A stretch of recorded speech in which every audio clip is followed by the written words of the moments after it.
दोस्तों, ये कहानी है एक साधु और एक वेश्या की। एक बहुत ही पहुँचे हुए अति वृद्ध साधु थे। वे एक जगह नहीं रुकते थे। जहाँ मन लगा लिया वहीं धुनी भी लगा ली।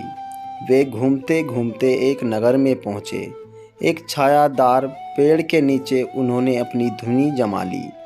साधु ने धुनी के सामने ही एक वेश्या का निवास था। उसके घर में लोगों का आना जाना था। साधु को पता नहीं क्या सूझी, जब वेश्या के घर कोई पुरुष जाता तब वह एक छोटा पत्थर अपनी धुनी में बगल में रख देता। इस तरह कुछ ही समय में पत्थरों का ढेर लग गया।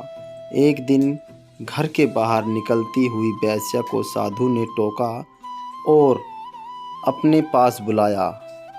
कहा, पापिन, देख अपने बुरे कर्मों का यह पहाड़। अरे दुष्ट, तूने इतने पुरुषों को भ्रष्ट किया है जितने इस ढेर सारे पत्थर हैं। तू तो नरक भी भोगेगी।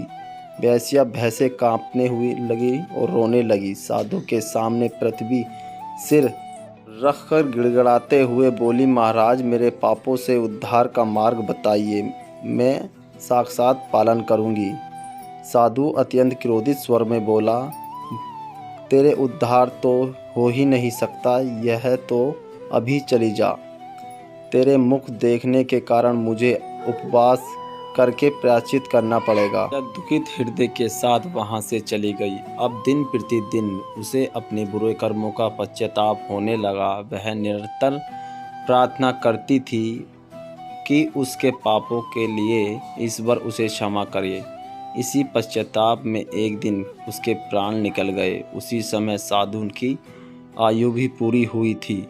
उन्होंने देखा कि हाथ में पाशे लिए यमदूत उसके पास आ खड़े हुए। साधु ने डटकर पूछा, कौन हो तुम यहाँ सब क्या करने आए हो? यमदूत ने कहा, हम तो धर्मराज के दूत हैं, आपको लेने आए हैं। आपका प्रस्थान का समय हो गया है। साधु ने पूछा, तुम मुझसे क्या लेकर जा रहे हो? यमदूतों ने कहा कि वे साधु ने नरक ले जाने के लिए आए हैं, वहीं उनके कर्मों का हिसाब होगा। साधु दूतों कहा, तुमसे शायद बड़ी भूल हो गई। मैं तो बचपन से ही ईश्वर भक्ति में लीन हूँ तथा मुझे द्वार गलती से भी कोई बुरा कर्म नहीं हुआ है। विचार करो, हो सकता है पड़ोस में रहने वाली वेश्या को लेने तुम भी भेजा गया हो। दूत बोले, हमसे कोई भूल नहीं हुई।